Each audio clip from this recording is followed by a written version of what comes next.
नमस्कार दोस्तों। काफ़ी टाइम बाद में मेरा जो पर्सनल व्लॉग है वो आज इस वीडियो के माध्यम से आ रहा है। मैं बुद्धा जी और बाबा साहब को प्रणाम कर इस व्लॉग की शुरुआत करता हूँ। उसी बिल्डिंग में जिस बिल्डिंग की जब भी छत लगती थी, यानी हमारा हॉस्पिटल, तब मैं लाइव व्लॉग करता था एक ज़माने में। वो ज़माना ज़्यादा वक्त नहीं हुआ, 2-3 साल हुए होंगे, लेकिन आज का जो व्लॉग है वो समर्पित है मेरे पापा जी को, जिनका नाम है श्री पूर्ण राम परिहार। और विषय ये है कि ये विषय लगभग 1 महीने से मेरे जेहन में, मेरे मन में चल रहा था। और विषय कुछ इस प्रकार का है कि उन्होंने उनकी जो पूरी सर्विस है वो पूर्ण करते हुए अगले महीने यानी अगस्त के लास्ट में 31 अगस्त को वो रिटायर हो रहे हैं।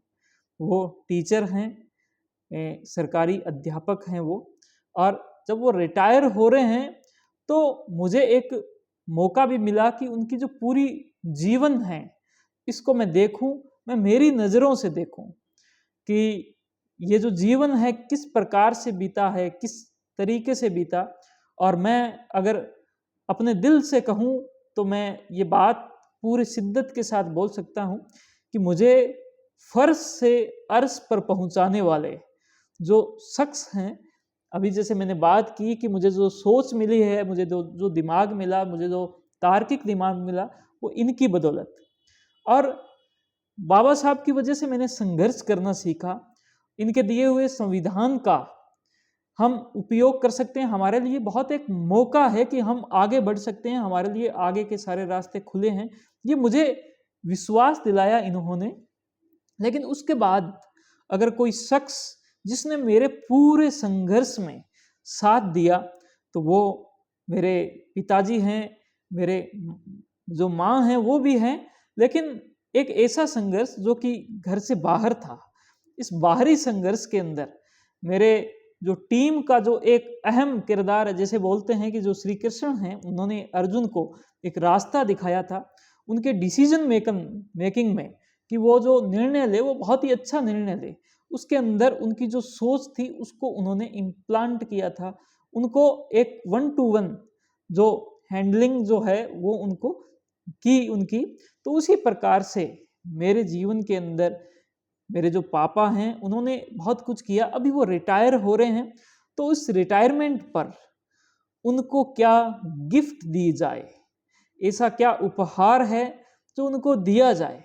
और अगर मैं उपहार की बात करूं तो मैं उनके पूरे जीवन को जैसे कि देख सकता हूं कि उन्होंने अपने पूरे जीवन में कुछ ऐसी कोई बड़ी चीज़ कुछ खरीदी नहीं उन्होंने अपने पूरे जीवन के अंदर। और ये बहुत एक बड़ी बात है कि मैंने उनके पूरे जीवन में कभी भी उनको किसी भी प्रकार का कोई नशा करते हुए नहीं देखा।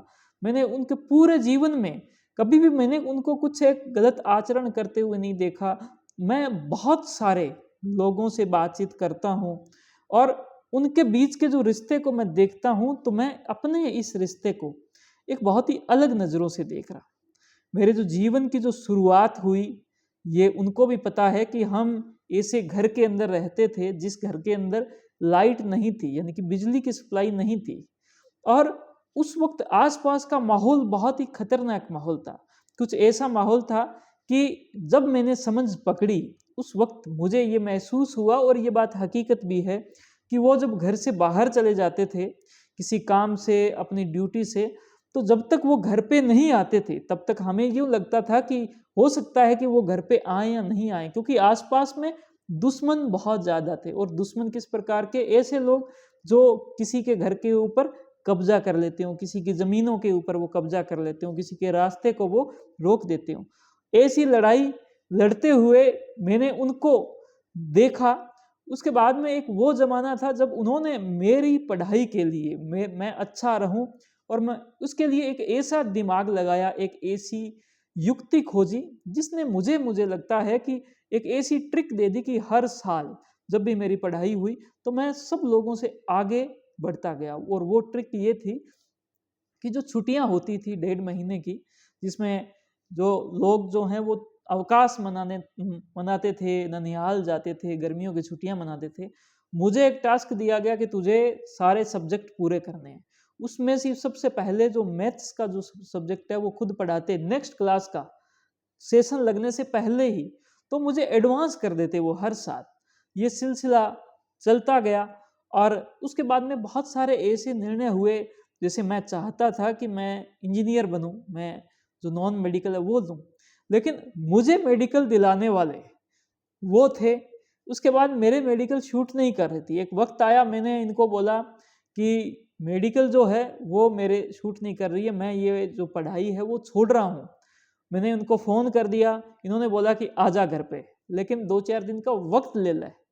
ये बात बोलना कि 2-4 दिन का वक्त ले ले, ये बात अपने आप में एक बहुत ही गजब बात थी, जिस बात ने 2-4 दिन का वक्त, और वक्त जो ऐसी चीज़ है, मैं आज ही जो चार्लिन चैपलिन जो हुए हैं, जो कि बहुत ही एक अपनी पूरी दुनिया के अंदर अपनी छाप छोड़ते हैं, वो एक प्रकार से कॉमेडियन है, उन्होंने बोला है कि जो वक्त है वो बदलता रहता है। आप किसी खराब परिस्थिति में हो, लेकिन वक्त के साथ में वो परिस्थिति अपने आप बदलेगी, इस विश्वास के साथ में आप अपने अंदर की जो उम्मीदें हैं उनको जिंदा रखें। और मेरे लिए उस वक्त ये जो 5 दिन थे उन्होंने सब कुछ बदल दिया। 5 दिन बाद मैंने कहा एक बार रुक जाओ, मुझे लगता है कि ये समझ में आ जाएगी। और धीरे धीरे मेरा ऐसा इंटरेस्ट बनता गया, ऐसा इंटरेस्ट बन गया, आज मैं शौक से साइकेट्रिस्ट हूँ।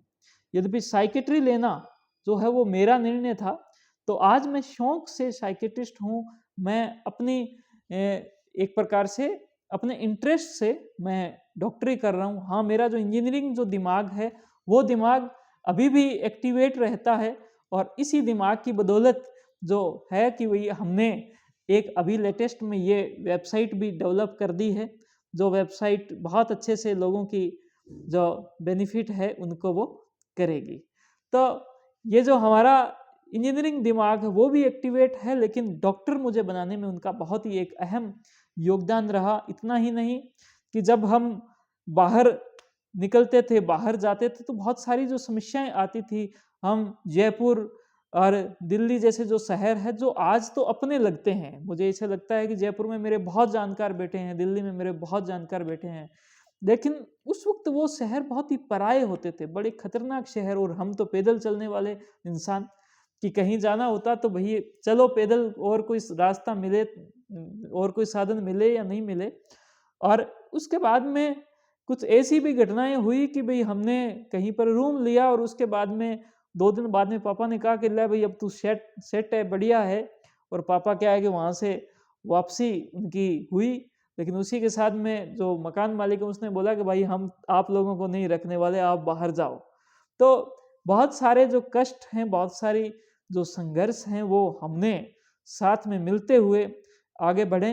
और सबसे बड़े जो निर्णय हैं, उन निर्णयों में, उन डिसीजन में, ये हॉस्पिटल का जो एक निर्णय लेना, इस बिल्डिंग का निर्णय लेना, और इसमें भी बहुत सारी जो प्लानिंग्स है उसके अंदर बड़े एक साथी के तौर पर रहे। इस पूरी जर्नी में उन्होंने अपने नाम पे आज दिनांक तक कोई प्लॉट नहीं खरीदा, आज दिनांक तक उन्होंने अपने नाम पे कोई ज़मीन नहीं खरीदी। उन्होंने घर बनाया, लेकिन वो घर जो है जिस ज़मीन पे था वो हमारी जो पुरखों की ज़मीन है वहाँ था, जिसको हम आज हवेली कह रहे हैं। लेकिन क्या है कि उन्होंने मेरे लिए, मुझे यूँ लगता है कि उनके माइंड में जितने भी विचार आए होंगे, तो उसमें से लगभग 60%, 70% और 80% विचार मुझे लगता है कि उन्होंने मेरे लिए वो चीज़ सोची। तो मैं बड़ा ही अपने आप के अंदर ये सब विचार पिछले 2 महीने से सोचकर मैंने इसको एक नाम दिया कि ऐसे जो पिता हैं उनके लिए हम एक बिग डैडी जो नाम जो है वो दे सकते हैं, कि बिग डैडी। तो इन बिग डैडी के लिए कोई बिग गिफ्ट होना चाहिए। अब बिग गिफ्ट की अगर बात करूं तो मुझे ये भी पता है कि उनको क्या पसंद है, और मुझे ये भी पता है कि मैं जो सोच रहा हूं वो उनको नहीं पसंद होगा, वो उस गिफ्ट के लिए मना भी करेंगे। लेकिन पहले मैं इस बात का जो इजहार है वो कर देता हूं कि वो क्या सोच रहे हैं, या फिर वो सोच नहीं रहे हैं लेकिन उनको क्या पसंद है। वो एक्चुअली ज़मीन से जुड़े हुए इंसान हैं, और उनको ज़मीन से बड़ा प्यार है। वो जब अपनी ड्यूटी करते थे उस वक्त भी वो खेती करते थे, वो किसानी करते थे। मेरी जो माँ है वो भी किसानी करती थी। वो अपनी जो टीचर की जो ड्यूटी रहती है वो भी करते और साथ में किसानी भी करते। मैंने उनको देखा है और ये एक बहुत ही बड़ी वजह है कि आज वो रिटायर हो रहे हैं। आज उनको किसी प्रकार की कोई हेल्थ रिलेटेड कोई इश्यूज नहीं है, कोई किसी प्रकार की कोई बीपी, शुगर और कुछ भी नहीं है। और यही चीज़ जो है वो मेरे दादाजी के साथ में, जिनका एक अलग से व्लॉग आप सभी के बीच में आएगा। लेकिन इसके साथ में जब ज़मीन से जुड़े हैं उनको ज़मीनों से बड़ा प्यार है। वो जब ज़मीन किसी भी खेत में जाते हैं तो उनको बड़ा अच्छा लगता है। तो उनकी तरफ से ये गिफ्ट जो है वो उनकी तरफ से ये हो सकता है ज़मीन का। लेकिन मैं जो है मैं बिग डैडी के हिसाब से सोच रहा हूँ कि जो बिग डैडी होते हैं वो कैसे होते हैं। जो बिग डैडी हैं वो ना नशा करते हैं और उन्होंने अभी एक अभियान चला रखा है कि जहाँ कहीं भी उनको बहुत ज़्यादा नशा दिखता है वहाँ पर वो जाते हैं, जो यूथ हैं उनको वो इकट्ठा करते हैं और वो हारमोनियम बजाना सीख गए हैं।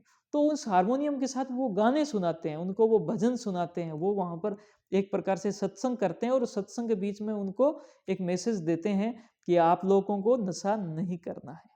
तो ऐसे बिग डैडी के लिए क्या गिफ्ट होना चाहिए, मैं आप सभी के समक्ष ये सवाल छोड़े जाता हूँ। आपका बहुत बहुत धन्यवाद इस पूरे व्लॉग को अंत तक देखने के लिए। आपके विचार में, आपके जहन में अगर कोई बात आए, कोई विचार आए तो मुझे कमेंट ज़रूर करना। ये व्लॉग आपको अच्छा लगा है तो आप मुझे इस वीडियो को लाइक करते हुए इसकी सूचना देना। इसको शेयर करना चाहो तो आपका बहुत बहुत धन्यवाद। Thank you. जय हिंद, जय भारत।